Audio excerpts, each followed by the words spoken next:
biliyor musun? Erken rezervasyon başladı. Yazın en renkli fırsatları cyprusparadise.com'da. %40, %50 hatta %60'a varan kaçırılmaz indirimler. Erken rezervasyon yap, uçak bileti fiyatına paket tatili al. Uygun fiyata Kıbrıs tatilinin adresi cyprusparadise.com. Zaman akıp gitmeden acele edin. Bir bakmışsınız yaz gelmiş. Cyprus Paradise. Tatiliniz bizimle güvende.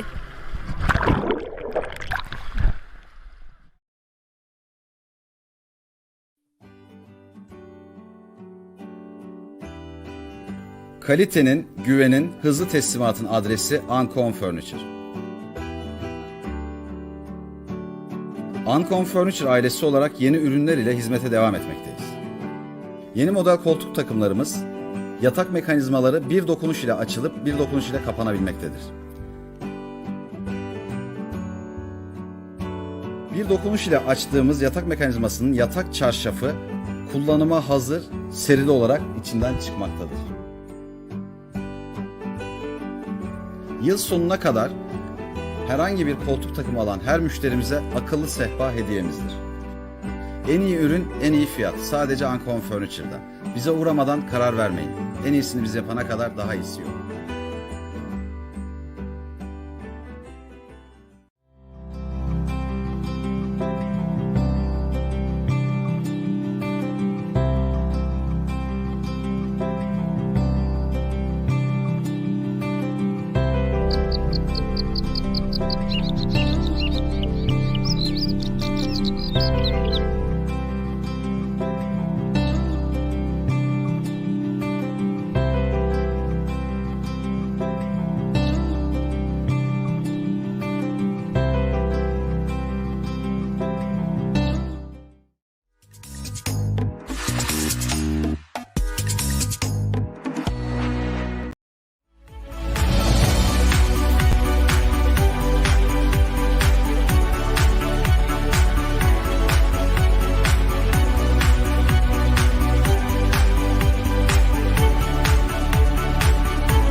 Welcome to the latest printed press. I'm Aisha Djemal, and tonight we're going to be discussing bereavement in our community due to COVID-19.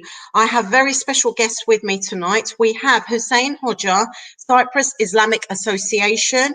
I have Soraya Misiri, who is the Counsellor and Bereavement Group Facilitator. And I also have Hanife DeCosta, who is the Bereavement Group member. And Erim Metto, once again, the CEO of the Turkish Cypriot Community Association. Welcome everybody to my program. Thank you very much for coming on. This is an extremely important subject and something that is touching our community in a very big way currently, with bereavement, with the amount of losses that we've had in our community. So a very, very important subject tonight.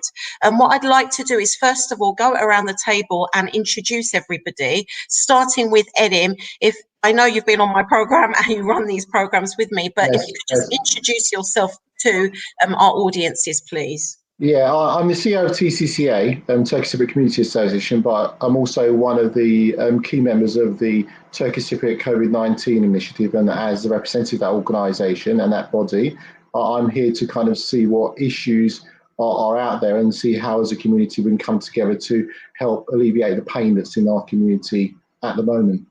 Yes, thank you very much for your work. Hanife, could you introduce yourself to our audiences, please? Welcome, first of all, to the programme. Thank you very much for coming on. Just a brief introduction, please.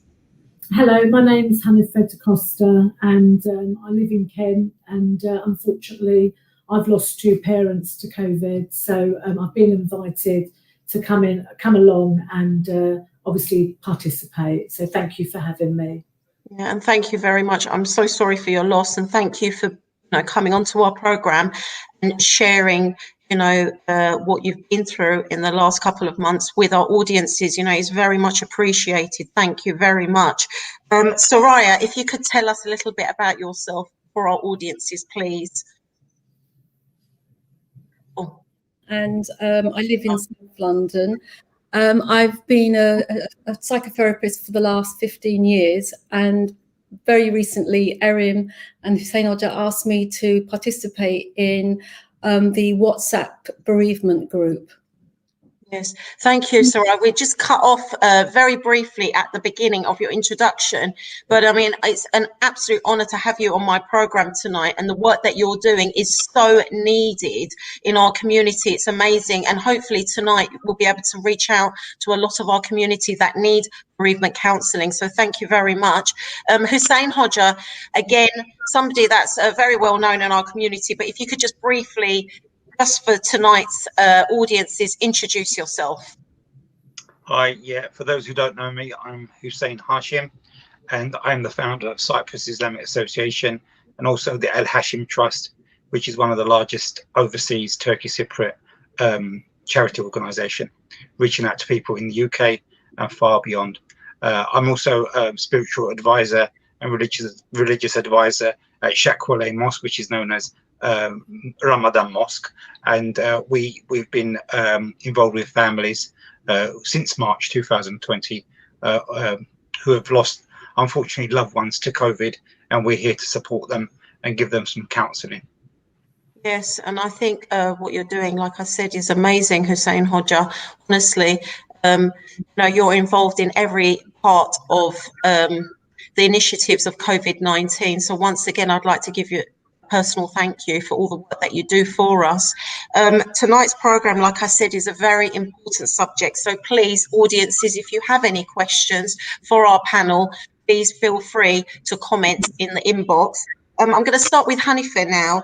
Can you tell us who you are and how the COVID pandemic has affected you and your family? Obviously, I know you briefly introduced the fact that you've had a huge bereavement in your family, but if you could just go into a little bit more detail for our audiences, please.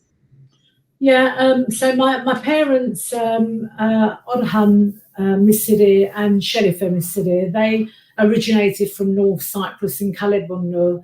They came into the country around 1950s. In particular, my dad started his businesses and didn't return back to Cyprus other than holidays.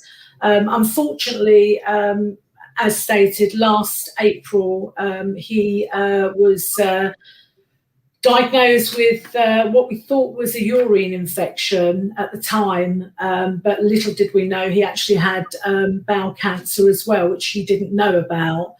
Was admitted to hospital. I was a little bit reluctant to actually send him to hospital because of the current situation with the COVID at the time. It was at the peak. They insisted, the ambulance crew insisted that he was admitted. So off he went, unfortunate, into hospital. We think that he actually caught the COVID in hospital while there as a patient. And he spent 16 days. We were unable to visit him. He did have a phone, which we didn't FaceTime or anything. It was literally just phone calls that he was receiving. The latter part of his journey within the hospital, unfortunately, he became unwell further and was put on an oxygen machine.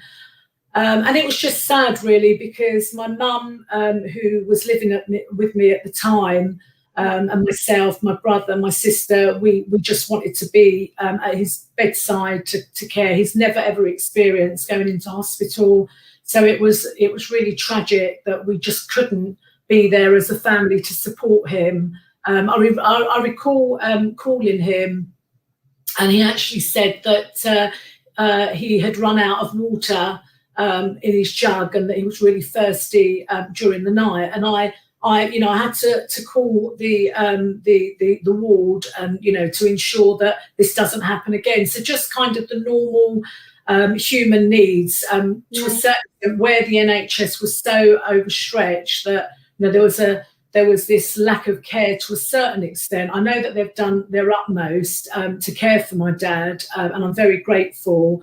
But the 16 days, on the 15th day, we received a phone call to say that he only had 24 hours to live, and that the guidelines were changed, and that we could go in to see him. So, you know, my family members did go along with PPE equipment, and we went and saw my dad. He was actually awake, able to speak to us. Myself and my daughter were the ones initially that walked in.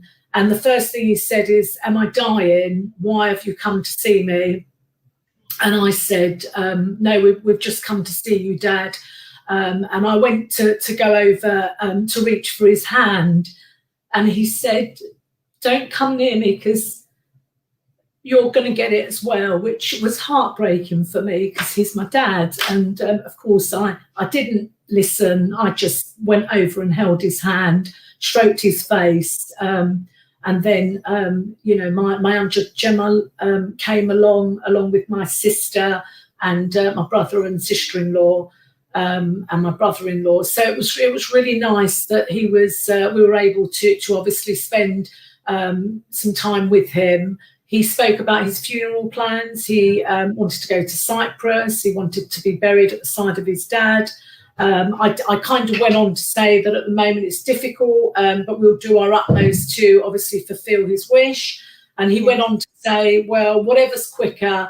But he looked over to my sister and said, "You know what I want, please try to make it happy." And I must say that I'd like to thank Huseyin and Egi from the mosque for the amount of support, and IPEC as well. She really did do her utmost to liaise with the health minister in Cyprus to ensure that these, you know, these bodies could actually go to Cyprus, because it was at that time where my dad had at least 8.5 weeks of being homed at the mosque, and we're very grateful for that. But he had a long wait until he got to his homeland, which eventually we succeeded with the thanks of the team, as just stated. So thank you for that, Huseyin and the rest of the team. I really appreciate that. With regards to my mum moved in with me. In fact, I moved to my mum's house. She was very unsettled. She didn't want to come in to her house alone. And again, it was very difficult during COVID. As you know, we can't mix too much in each other's houses. So, you know, we didn't have, you know, family, very much of the family around us. And culturally, as you know, we want family. We have that support around us. But unfortunately, during this particular COVID, you know, situation, we were unable to have that. So, as I said, I moved in with my family, my husband and my daughter and son, and we lived with Mum right up to the 12th of January of this year. Unfortunately, again, Mum, for some reason, very, very unfortunate. My husband's a key worker, so he was commuting. My daughter's going to university, and you know, because we were grieving, my brother and sister were within our bubble that used to come and visit occasionally. Unfortunately, she notified us on the Monday of the week before she passed that she had not been feeling very well. So I did say to Mum, "Look, I think you need to go for a test." And she said, "No, I'd rather not know. I don't think I've got it." And I said, "Okay, Mum." So we left it for a day, and then her condition slightly got worse, and you know, she got worse. So my brother, bless him, actually brought her for a test. She was tested positive on the Friday. And on the Monday evening, she was admitted to a hospital. She spent 3 hours in the A&E, and then we lost her. So I suppose my concern really is that the advice is that stay at home when you've got COVID, isolate. But, to a certain extent, that's great. But for an elderly individual that's got the COVID, you want to keep them out of hospital. I get that. When she was admitted to hospital, we then discovered that she actually got pneumonia as well. And she was actually lying for the last 3-4 days on her back, which they recommend. I'm not medically trained, but they recommend that that they need antibiotics, and they need to be sitting up, etc. They need care, they need hospital attention. And due to the positive result, we thought we were doing the right thing of obviously isolating her and caring for her at home. But unfortunately, her cough worsened on that Monday evening. We called the ambulance. She honestly thought that it was going to be just a checkup, that they would come. And we kind of promised her that, because she had the fear of what happened to my dad. And it was really quite disturbing with the ambulance crew, because they were very robotic. They literally came in. They're under a lot of pressure. They took her reading of oxygen via her finger. They said, "Oh my God, it's 70." They then didn't consult with us, but just literally went running down the stairs to get the chair within the ambulance to bring up to obviously transfer her. Yeah. And all I could hear my mum saying is, "I don't want to go into hospital.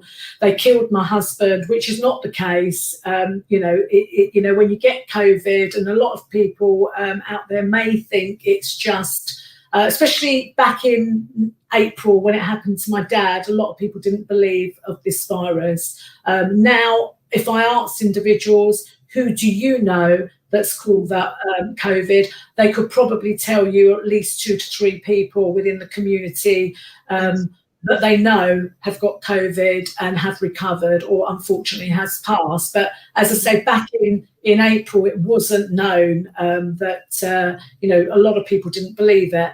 So she was taken, as stated, to the hospital, and within 3 hours, I received a phone call stating that they couldn't do very much for my mum, and that she didn't have very long to live. Do I feel disappointed? I did ask at the time. I said, "Look, my mum is, her English is a second language. Can I come along within the ambulance and within A&E to support her and to communicate?" And they stated, "No, you can't." I did meet the medical team member that actually injected my mum, and you're going to ask me what it was, and what he stated is that they decided to give her an injection to slow things down. I'm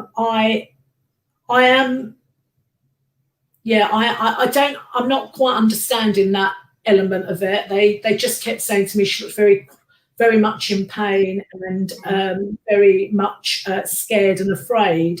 But he reassured me that he didn't leave her alone. He was holding her hand until she passed. So it's just tragic, really. I couldn't, if I wanted to write it in a book, I couldn't. We were a very close-knit family, and I'm sitting in my mum's house and my dad's house now, and to say that I actually believe that they've gone, I would say no, I don't believe it. I'm in denial. I wake up in the morning and I am back at work because it gives me focus and something to get on with.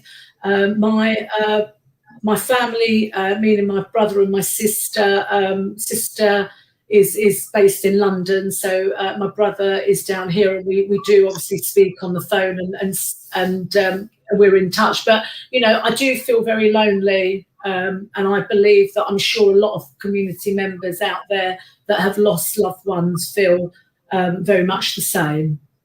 Yes, thank you very much for sharing all of this what's happened to you with our audiences and with us. I feel greatly honoured that you've been able to come on and, you know, share your story with us. It's so unfortunate, so many series of unfortunate events that have occurred in such a short space of time to you, that I, honestly, my heart goes out, and it's not easy. And the fact that you're sitting, like you said, in your parents' home, it doesn't seem real. I can very much understand, because I come from a very similar background. I'm very close to my parents, and it must be absolutely so scary to be in that situation, especially as you were living it.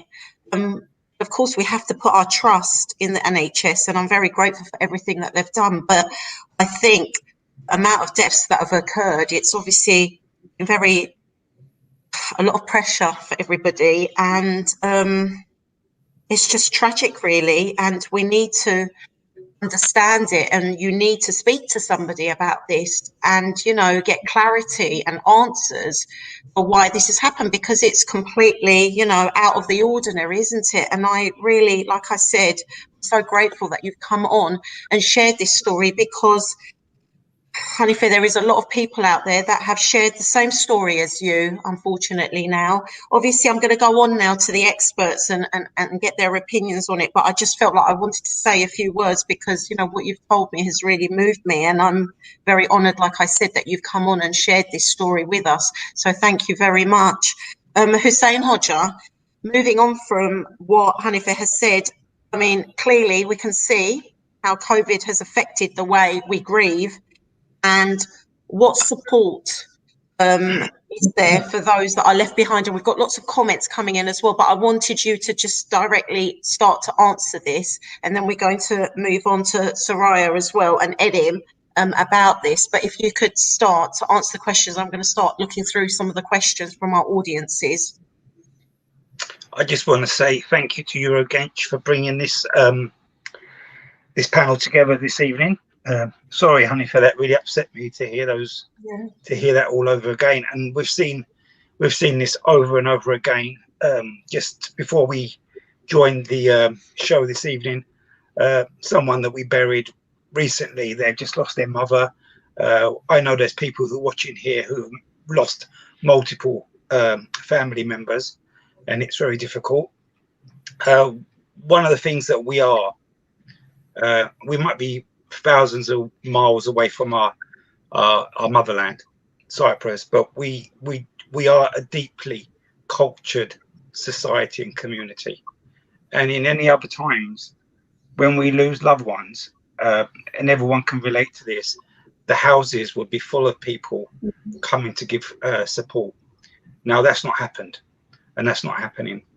You know, we have this religious cultural heritage as well, where prayers are read for certain days at the house, which also brings people, and people bring food for the families. People console the families. There's usually someone from the immediate family, friends, would stay with the family, especially if someone's lost their husband. They will make sure that a friend of hers, but the community will be there for 1 month, 2 months, 3 months, while that family is in mourning. Now this is not happening. As you know, funerals are usually always big with Turkish Cypriots, because everyone knows someone. We're only limited to 30 people coming to the mosque, 30 people to the cemetery. There is no more mevlits. There's no more going around to the house to give your condolences, to be there to support. And I think this is what hurts people the most. And it's very difficult, especially if you're old. If you're old and you've lost a loved one. So we've got people who have lost children. So I know a woman that's lost 3 children. Tragically, last week, a young guy passed away, and within days, his mum didn't even know that he died. She was also in the COVID ward. I found out that she passed away. And my deepest condolences to all those families. And we just need to be there for one another.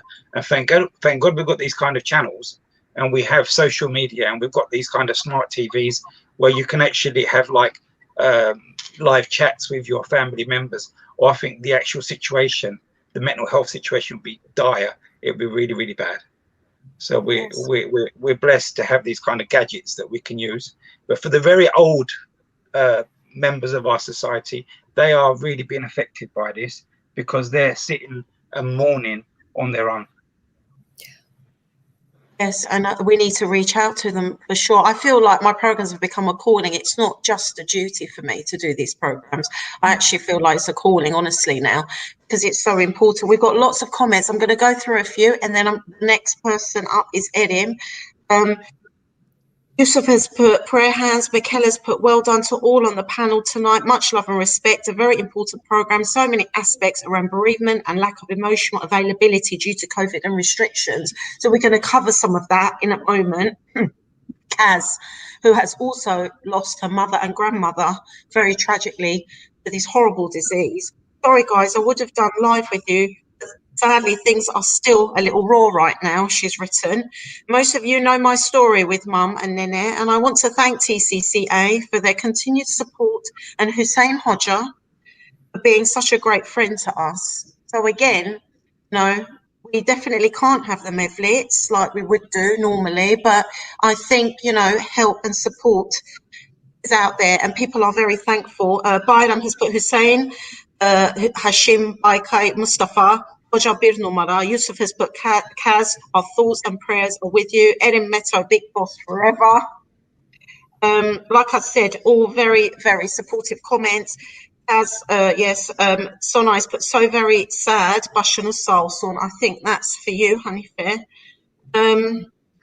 And Yusuf has put, losing loved ones is never easy, but losing them during this pandemic must be so much harder as this virus doesn't rest even when we are grieving. Kaybettiğimiz tüm sevdiklerimize Allah rahmet eylesin. And Fatima Mehmet has put, I've lost a very dear friend recently in COVID times. I know that she's my best friend and she lost somebody who was very young actually in their 30s in COVID times, but it wasn't related to coronavirus. This death has been just traumatic. And I think, you know, there are questions to be asked with that particular case as well. I'm going to read one more comment and then I'm going to start with the questions again. Kaz, if you are tested positive with COVID and develop chesty cough with phlegm, the GP can give you an antibiotic for this. No one talks about this, but you can get it with no questions asked. Well, that's an interesting one. Erim, my question now is to you. And basically, TCCA, it's through its COVID support initiative, trying to bridge the gaps and provide support in respect of bereavement. What has been set up specifically by the TCCA? Yeah, I mean, these stories are heart-wrenching because you hear them every day, and all our members of our community who pass, they're individuals. They're not numbers. They're not groups of people. They're individuals, and that needs to be recognised. That society, because there's so many deaths, that they're given a number. So number 752 has passed today, and we need to recognise these are members of our community. And each one of these stories has a line to it around the suffering that's left behind by families not being able to. Help their family members to go through the grieving process. And we as an organisation, need to come together to try and work out mechanisms that can ease some of the pain, that can work around trying to support these key individuals in our community who are providing these services. Huseyin Hoca, I'll speak to him every night without fail, just to catch up, just to work on new systems. And he's drained, he's totally drained. And we need, as a community, need to provide the additional support that our community needs. And that's why we started the Bereavement Project, because it was something that we felt that would be easy to operate to kind of allow people to have a voice and talk about their stories and talk about what their needs are in a very safe environment. And when we did start it, we had 8 people, which was programmed for the first show, and that automatically has grown to, 20, 25 people that need this service. And it's very hard for me to do, because it's quite emotional hearing people that you know and care about speaking about these issues and the pain that they're going through. And I think we just need to try and do what we can and try and ask what these individuals who have suffered the loss need, and try and fill those gaps wherever we can, and recognise that these are all individual stories, all individual to the families that have suffered the loss, and try and be there for them as a community, I think. Definitely. We're going to move on to, thank you very much, Erim, and definitely is very heart-wrenching. Hanife Hanım, Başına sağ olsun, and to all of those people that are putting comments, başına sağ olsun. It's just absolutely horrific what our community is going through at the moment. But now, Soraya, I'd like you to tell us a little bit about your background and within the joint TCCA and Cyprus Islamic Association project. What services are you providing for bereavement? Oh, okay. Well, in terms of my background, my grandfather came over to England from Cyprus, California. I think it was in the 1930s. He got married, and had my dad and his brother. And my mum came over from Cyprus in the 60s.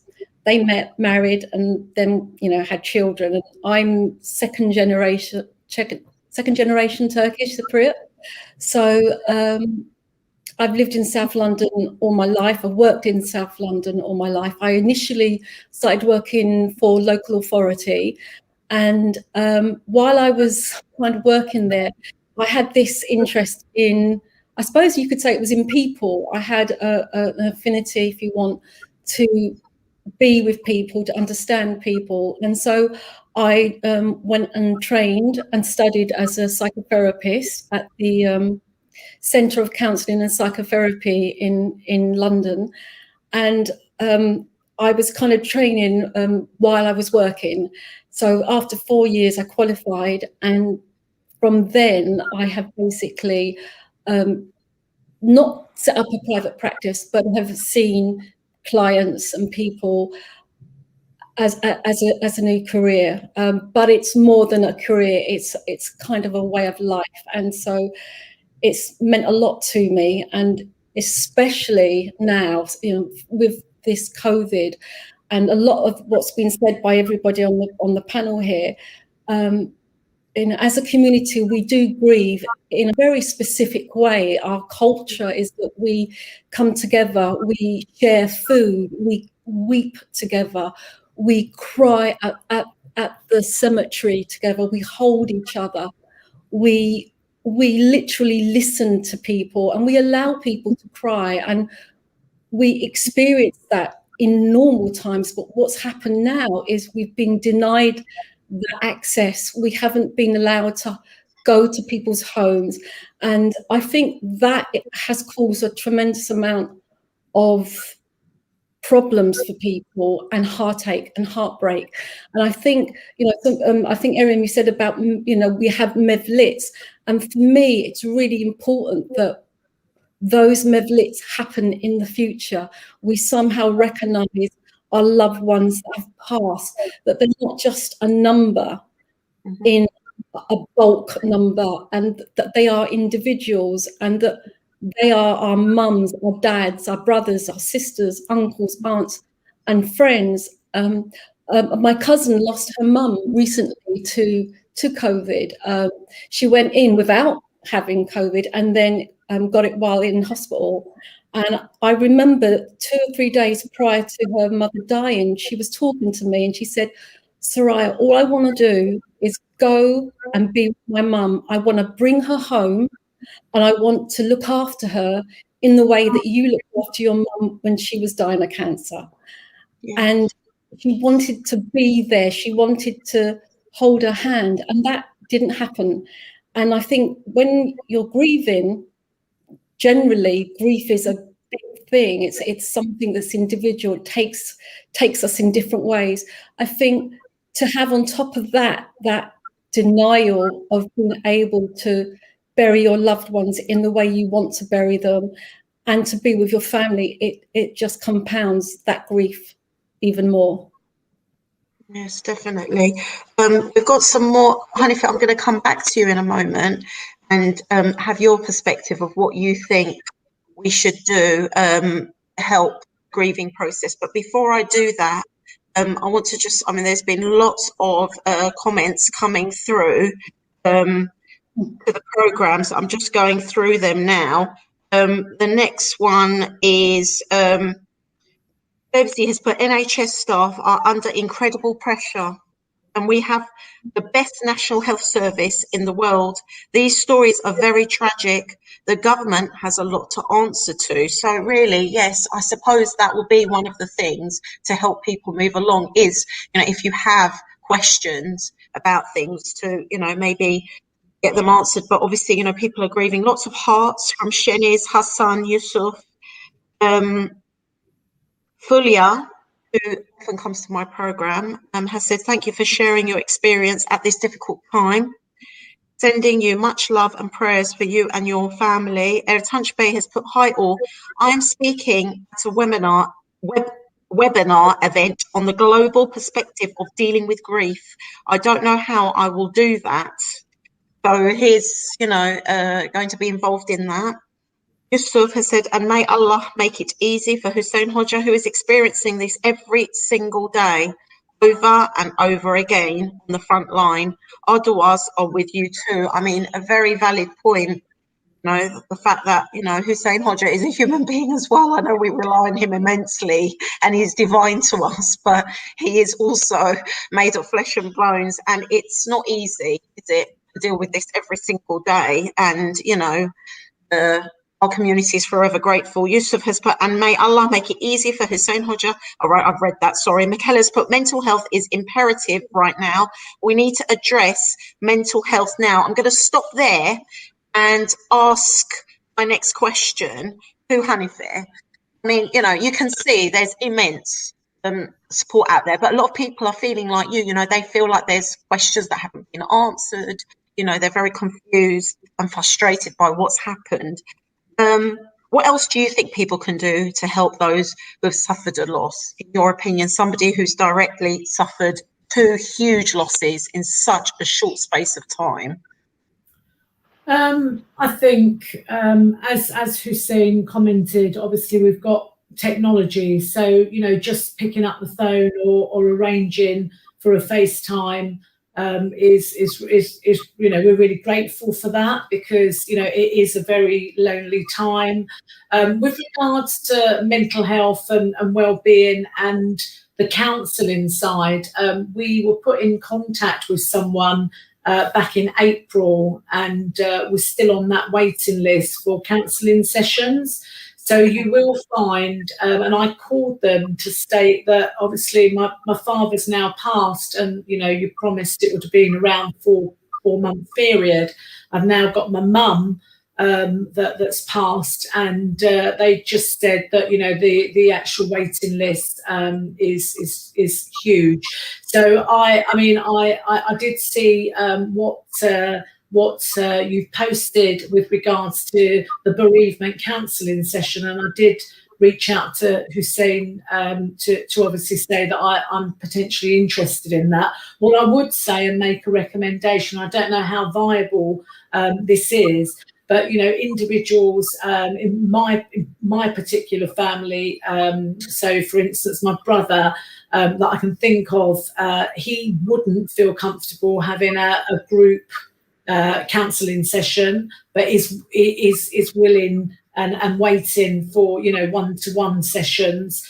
So, you know, I think, you know, just having someone to talk to, and I know that it's, you know, there is a resource and there's a finance attachment to that, but, you know, if we could look at how we can, you know, offer these counselling, mental health, well-being sessions, I would really appreciate that. I think it's really important for us to investigate that further, and also, you know, just giving back to the community. So, I mean, as you know, I'm fortunate. I've lost two parents, and it's kind of made me want to give back. So, in terms of the volunteering side, I'm not qualified as a counsellor at all. But I've been through the bereaving, and I still am grieving, and you wouldn't think that, you know, I am. Yeah, it's difficult for me to come onto a programme, but I'm trying to stay strong. I've got my family, my mum and dad photos around, and that they give me strength to obviously continue. But I do feel that there may be an avenue of looking at some volunteering, of, you know, those that potentially want to give back to the community, just to have, you know, to dedicate some sessions and some hours on a rota timetable of some sort to obviously just be there to listen to people, and to to obviously, you know, to talk. They need that. And, you know, you've been through it. As I say, I'm not qualified. I would welcome, you know, your counselling sessions, but if we are short of resources and time, and as I said, there's huge waiting lists, then maybe just thinking a little bit outside the box and seeing what else we can do. And just lastly, I think you're right, and I picked this up earlier on, but when I was speaking to a member earlier on, and basically with regards to just that being that number, when it happened to my father, I remember actually switching the BBC News on, and it was 1,394 people that had died.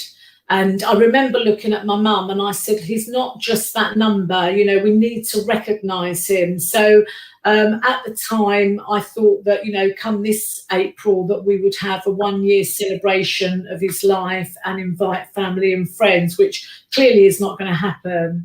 But because of the huge amount of individuals that I now know that have lost individuals, it would really be nice, and I know I've mentioned this to Huseyin as well, to actually, you know, when lockdown's over, and to start planning that now, to look for a large facility where, you know, those that have lost their loved ones to actually, you know, come together and have, you know,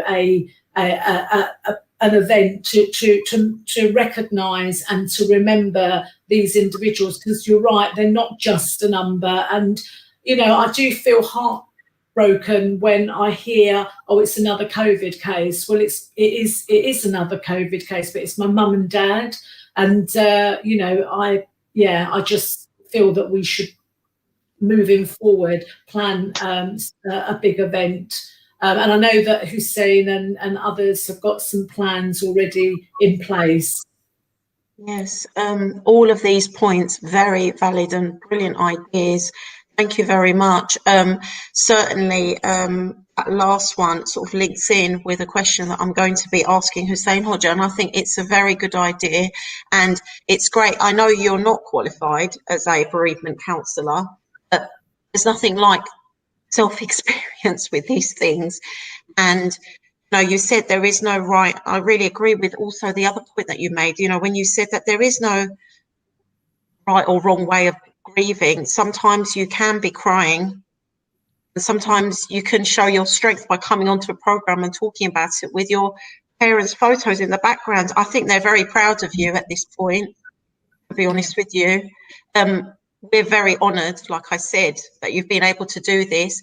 Obviously, for some people, it is very raw, but them hearing this is also a support. So I think in whichever way you react, there is no right and wrong answer. And I think this is very important that we put that out there, because like Soraya was saying, in our community, we're so used to gathering together, to hugging, to sharing our grief. And we're not able to do that now. That, you know, we need to keep connected and, you know, talk to people in whichever form that we can. I mean, Huseyin Hoca, leading from Hanife Hanım's last question, point that she made about this memorial, sort of goes on to my next question to you. Are we planning any memorials? I'm sure we are, or remembrance sessions for any of any other support that will provide our community with some sort of spiritual support. So I'm going to put that out there to you, and I'm going to look through. We've got lots of questions as well, but if you could just start to explain, as I know you've got lots of brilliant ideas for that. We've already began. We are doing collective prayers at the mosque. Eurogench and other channels and other platforms have been kind enough to come and assist us by giving their time up voluntarily to film all this and have it recorded. And tonight of all nights, it's Kandil Gecesi, and there will be a memorial, because this is the time usually that Cyprus Islamic Association, under the roof of TCCA for many years now, comes together to make lokma, to revive a tradition that's not been lost by the Turkish Cypriot community here, making the lokma, and then we give these out, distribute them to many of the people that come, mostly older people in the community, just to keep that balance of culture alive. And it's been always, and we've always remembered people on these nights. This evening at 8 o'clock, if you tune into Eurogench TV on this same channel, we'll be remembering the many people who died from COVID and those who died from other causes as well. We just want to be there for the families, and we need to connect with these families. There was something that it's very important that Soraya said. Yes, we are in the UK and we might be the second or third generation, but we've been raised to believe in collective mourning. It's not a singular mourning. You know, people do not mourn at home, do not mourn alone. Turkish Cypriots, and all Cypriots actually, when they're in the cemetery, they're not shy to cry. They're not shy to scream, and if they have to wail, they wail. And you know, it changes all over, because Cypriots are from different parts of Cyprus, and even people sometimes are very reserved about mourning. Other communities, especially where I come from, where Hanife comes from, it's a very collective mourning where people get together, they hug each other, they cry, and this can go on for days, but it's a way of supporting one another. We've lost all that. We need to be there. We've got lots of things. One of the things that we've been planning, and we've been talking about it, we want to do everything in partnership. Cyprus Islamic Association doesn't do anything alone. It always does. It always works in partnership with people. TCCA has been our main partnership. Eurogench TV. The mosque is now. I'm a member of the mosque. I work in the mosque. So we're thinking of making maybe a memorial structure outside the mosque, one in Cyprus as well, for those who wanted to go to Cyprus and couldn't go to Cyprus, bring the bodies to Cyprus. We want to make like a memorial stone there with all the names of the people, but we can't do these till we come to the end of COVID. Yes, once we come to the end of COVID, then we can do a collective memorial day. And we need to have a memorial day. We need to have a plaque at the mosque with all the names of all those who came to the mosque and all those who didn't come to the mosque. But we need to remember these. They should not be just numbers. And we need to make we need to give awareness. Cyprus Islamic Association for years, and thanks to all the volunteers that have always been there, giving counselling and just being that other person on the phone to talk to families. I talk to families sometimes at 1 o'clock, 2 o'clock, 3 o'clock in the morning, where people just text me and say, I can't sleep. I'm thinking of mum, thinking of my wife, thinking of my son or my daughter. And, you know, these people need, and TCCA has been amazing coming together to do this bereavement support. And we need to be there.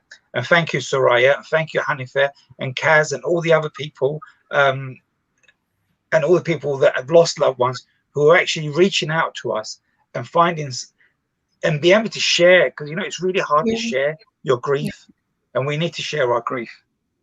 Yes, definitely.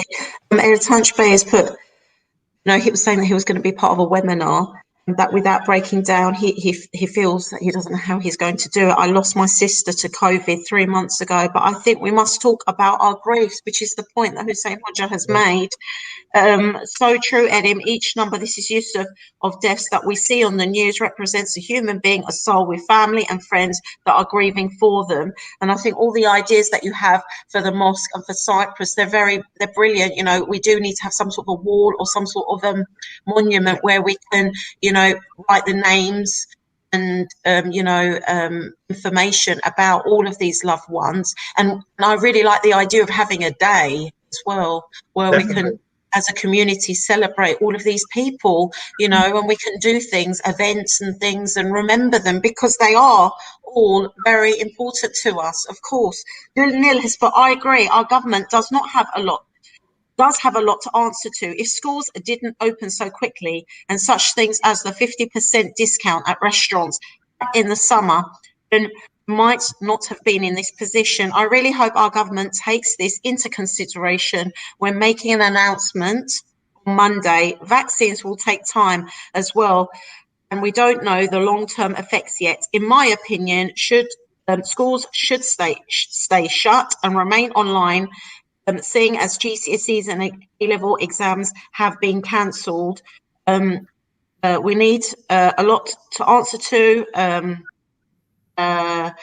Keep following the rules so we don't lose any more loved ones. My heart goes out to all those who have lost someone. Thank you for such a great programme. Some valid points there. Perhaps, the government did need to think a little bit more about opening the schools. I do think that a lot of the second bout of this virus was spread during that time. But, you know, what's happened has happened now. And I think key is to move forward. I don't know if anyone else wants to make a comment to that comment about government guidelines. I don't know if anyone wants to talk about Erim, talk about, you know, give a bit of guidance to our community again, because just because we have the vaccine, it doesn't mean that we mustn't be careful, isn't it? I don't know if you want to say a few words about that. I mean, as a society, we need rules to follow, because that's what protects us as a community. We entrust what decisions the government makes around how we follow guidelines and what we do. But what I clearly want to say is that I think we all now believe that this virus is real. It does exist. There's no, there's lots of conspiracy theories that are around, but it does exist. And we in my opinion, we need to take up the vaccine, because it's the best precaution that we have in actually being able to alleviate the pressures on our NHS, the aspect around our elderly dying, and even if we don't believe in it ourselves, then as a community, as a society, if we want to safeguard our loved ones, then we do need to take the vaccine. I don't think it's going to be a situation that's going to end in the near future. I think with the new strains and with the new aspects of what's happening with the virus, it's going to be here for a long while. We need to learn how to deal with it. It probably will go down quite considerably, but there will still be around, and it's still going to be very, very dangerous as a virus. And I think that we just need to develop our systems that support each other, because I think what I found, and I think what you agree, and Huseyin, you agree, is that what we found is when the virus first started spreading, the community really wanted to come together to try and resolve issues out there, but they didn't know how to do it. So there's a lot of people out there who want to volunteer their time and want to help out. And it's up to us to try and guide that in a direction that will most benefit the community. I mean, when I asked Soraya, she was more than willing to help. She's a mate. She's counselled me before, so she's an amazing counsellor. She works with people's emotions really, really, and connects with people very, very well. And I think that helps. And like Hanife's offering to volunteer. We've got projects out there. We've got befriending projects. So when people do come forward, then it's up to us to channel it in the right direction that will help us as a society. And one thing on the memorial is that I think we do need to recognise these individuals that we've lost, and whatever we can do to do that, then we need to make that happen so the memory lives on forever. I mean, when I think about the people that I see on Facebook that have passed, every day someone that you knew, and those people from being as your heroes, the people that migrated from Cyprus to that long journey to start a new society in the UK, not just in the UK, in Australia, and various other places. Very, very brave individual. My mum hadn't been out of Galeb, right? And then she got married to this guy who takes her to the UK. And these stories are foundations to the community in the UK. And they're our forefathers. And we need to say that these people have been taken before their time. And we need to recognise, the same as you have war memorials or other things where disasters have occurred and individuals have been lost, that these individuals are individuals. They represent something to members of their family and us as a community, and we need to recognise that. Yeah, they're our heroes, really. They're the ones that, they're our complete heroes. So definitely I agree. Fevsi's put, it's okay for men to cry too. And I'm going to, at that point, we've got so many comments, and I'm going to go back to the comments.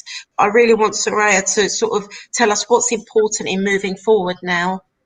Really, a lot of it has already been said in terms of moving forward, but I think the one thing that I would say is really, really important to recognise and to continue to be there for each other. There are different ways in which we're going to be able to support each other, and some of that's been said by Hanife and Huseyin and Erim in terms of, talking to each other, having get-togethers. There's FaceTime, but that's all great in terms of that's happening now because of we're not allowed to physically be with each other. I also want to say that I'm happy to kind of deliver group work with other people. I don't want anything for it. I'm happy to just be there to see if I can offer. And Hanife, I'm happy to speak with you after this if that's something that you're open to. But I think it's just really important to recognise that to move forward, we have to be there for long term, because mental health issues and grief doesn't stop just because the pandemic stops. And I think we have to appreciate that so that we support each other fully. I think in many ways it's like grief is individual, it's cultural. And I think we need to literally never forget what's happened now. I mean, the sad thing is that in this nightmare and in this awful episode in our lives, what I feel has happened, it has connected our community again. I think that is a positive. How I've suddenly started finding family and friends I haven't seen in years. You know, I would see them at Turkish weddings, and all of a sudden now I feel I want to be there with them. I want them to know that the grief that they feel, the heartbreak is felt, and it's not a pretense. I genuinely feel for people, and I think I can't really say much more than what's already been said, but I think it's just important that we don't stop just because the pandemic stops, because then I think problems will arise. Most certainly, definitely. Mental health doesn't just end, does it? It's something that needs to be supported consistently.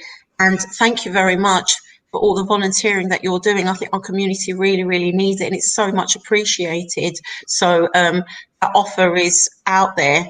So if anybody in the community does want to reach out to Soraya, then please do. And obviously this bereavement support group. And like Hanife was saying, it can be done in a group.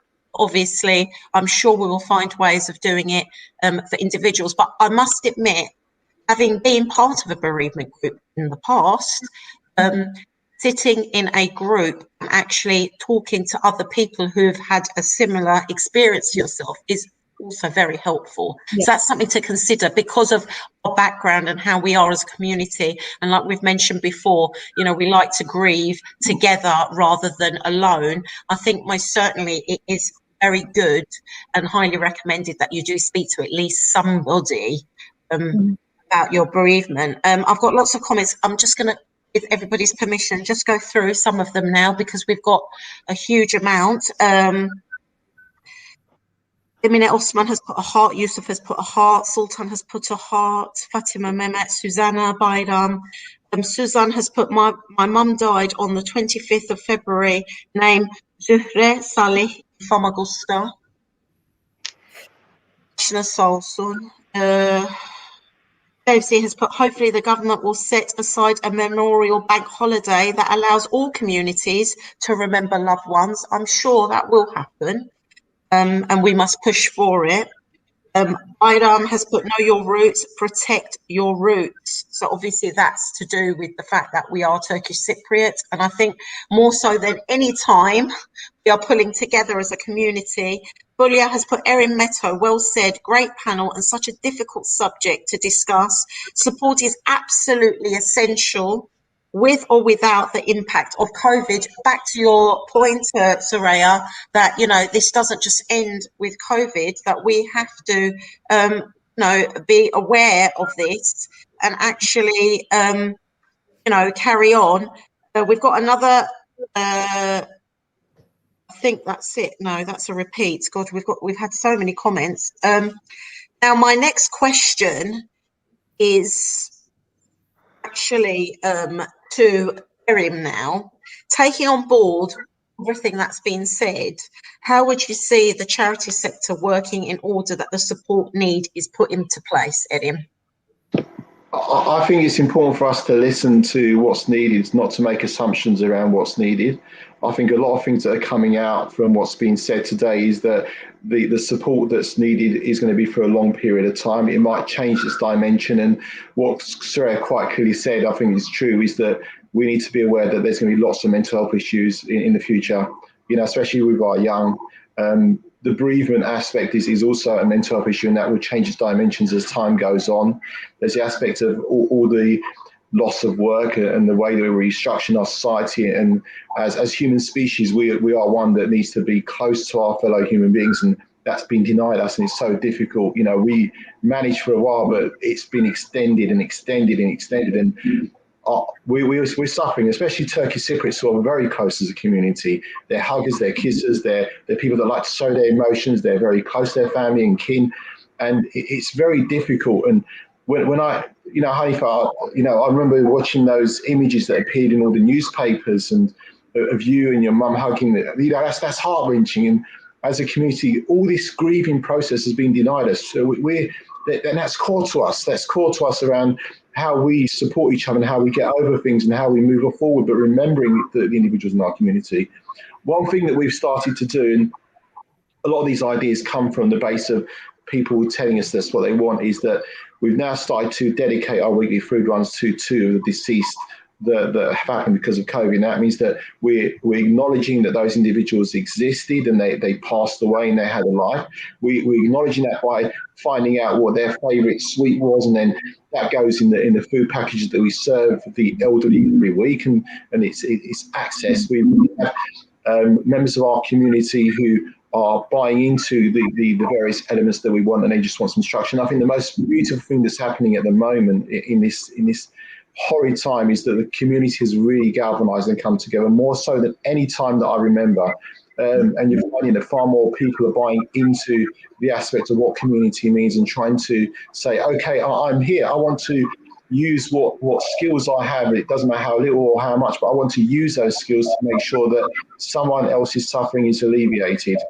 You know, Yes. and and I think we do need to, in the future, recognise that people have been lost and not forget that and somehow try to ensure that their names live on forever, I would say. I think that's one thing that we need to make sure that happens. And Huseyin Hoca, he's quite quickly said that we do work together very closely, and not just us, but other organisations, and we just need to utilise the resources that we have to make things happen. We've got a massive hall at TCCA, and, you know, that's available. And, you know, we've got a beautiful mosque that's run by Egg and various other people, and we just need to make sure as a community that we're there as a community for each other and supporting these various initiatives that benefit the whole community.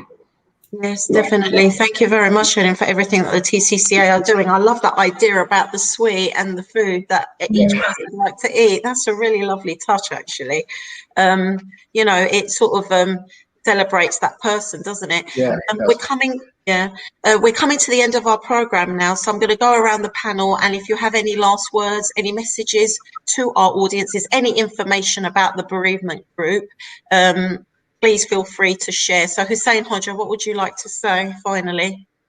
Yeah, my last message will first of all be Kandilin Kutlu Olsun. We're in the holiest of months, and I just want to wish everybody prosperity, good health, faith, patience for those who have lost loved ones, and the belief that we're going to be together again one day is very important as well. If anybody's watching this and has lost loved ones and does need support, they know me, they know Erim, TCCA, Soraya. They can contact Cyprus Islamic Association. Has got a team of fantastic volunteers who will take messages, and that will be passed to me. You can request my telephone number and we'll get you through to the right channels. We're there to support you. We don't want anyone to feel they have to grieve alone. Any help that's needed, we're here to support you. And please, if you have lost a loved one, or even if you haven't lost a loved one and want to connect to your spiritual side this evening, join Eurogenç TV for the Lokma special program, which will be in Arabic, Turkish and English. And thank you all, and bless you all. I'm going to mention that right at the end as well. I will remind our audiences right at the end, Huseyin Hoca, because I'm looking forward to that. Thank you very much for always coming on my program, for the time that you give to us at Eurogenç TV. Because, you know, like we said, you're pulled and pushed in every direction. So we are forever grateful and thankful to you. Soraya, any lasting messages, any information you'd like to give to our audiences, please? Well, just to say that if anybody needs to contact me through Erim or Huseyin. That it's very hard. It's just that I feel the heartbreak for everybody, and that if there's anything I can do, then I would like to, if possible, be there for you. But that's it, really. Thank you. Thank you ever so much for everything that you're doing for us. It's going to be very much needed, I think, for now and for the long term as well. So thank you very much for coming on my programme. Hanife, any lasting words that you'd like to say to our audiences? Well, thank you for listening to my story. There's many others that are grieving, and I'm thinking of them as well. And I'd like to just say that all of them, may they rest in peace. Thank you for having me on the show. It's a pleasure. Thank you very much for sharing your story with us. You're more than welcome. It'd be nice to have, a reflection program a little bit later on, and you can talk about, how the bereavement program helped you, or what memorials you did, or anything like that, and I'd be quite happy to do programs dedicated to some of our deceased as well, in celebration of them in the future. Once this pandemic is over, I would really enjoy doing something like that. So thank you very much, Hanife, for coming on. You represent a lot of people, and you've given us strength tonight with your story, and we've remembered a beautiful family. So thank you very much. And Bashna Solsun Yine. Erim, any lasting messages you'd like to tell, any information? No, I think for me, it's condolences to everyone that suffered the loss during the pandemic. There's a lot of other people that have been lost, that have been forgotten about because the pandemic has taken over, and they've got their individual stories. There's people who haven't been able to access the hospitals because of hospitals being closed down and not being able to receive the care that they need. So it's not just people who have suffered through losses that are caused by the virus, but there's loads of other people that have suffered because they're not being able to access the care that they need. And I think as a community, we need to be there for each other, and the strength in it is us rather than being alone. So, and I think that we as a community recognise that now. We've been very good at infighting for years as a community, but we recognise the fact that as a community, our strength lies within us being able to come together, and we have come together. And what else can I say apart from what my panelists have said is that yes, we recognise that everyone that we've lost is an individual person, and that we will move forward trying to help each other. Yes, thank you very much, Eddie, for coming on every week and supporting us as the TCCA. Our collaboration has been fantastic, really, and I really appreciate everything that you are doing currently as an individual and as your organisation. I'd like to remind our audiences that tonight at 8 p.m. we are going to be holding our Kandil Lokma Night special programme. Please do not miss that. I implore you to watch it. It will be beautiful. Something that Huseyin Hoca, Yusuf Ahmed, and also our other Hoca has been part of. So unfortunately, we can't actually hold and host Lokma Gece, but we will have our special program tonight at 8 p.m. So please don't miss that. Thank you very much to my special panel tonight for coming on, for sharing your individual stories, for giving out information to our community, and for all the work that you do in our community. We'll be back again next week with another COVID special. But until then, that's it from us, from the Lated Printed Press and Eurogenç TV. Have a good evening. Good night.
Biliyor musun? Erken rezervasyon başladı. Yazın en renkli fırsatları cyprusparadise.com'da. %40, %50 hatta %60'a varan kaçırılmaz indirimler. Erken rezervasyon yap, uçak bileti fiyatına paket tatili al. Uygun fiyata Kıbrıs tatilinin adresi cyprusparadise.com. Zaman akıp gitmeden acele edin. Bir bakmışsınız yaz gelmiş. Cyprus Paradise. Tatiliniz bizimle güvende.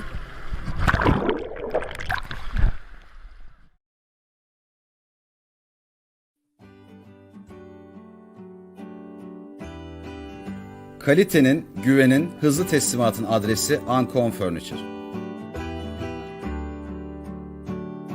Ancon Furniture ailesi olarak yeni ürünler ile hizmete devam etmekteyiz. Yeni model koltuk takımlarımız, yatak mekanizmaları bir dokunuş ile açılıp bir dokunuş ile kapanabilmektedir. Bir dokunuş ile açtığımız yatak mekanizmasının yatak çarşafı kullanıma hazır, serili olarak içinden çıkmaktadır. Yıl sonuna kadar herhangi bir koltuk takımı alan her müşterimize akıllı sehpa hediyemizdir. En iyi ürün, en iyi fiyat. Sadece Ancon Furniture'da. Bize uğramadan karar vermeyin. En iyisini biz yapana kadar daha iyisi yok.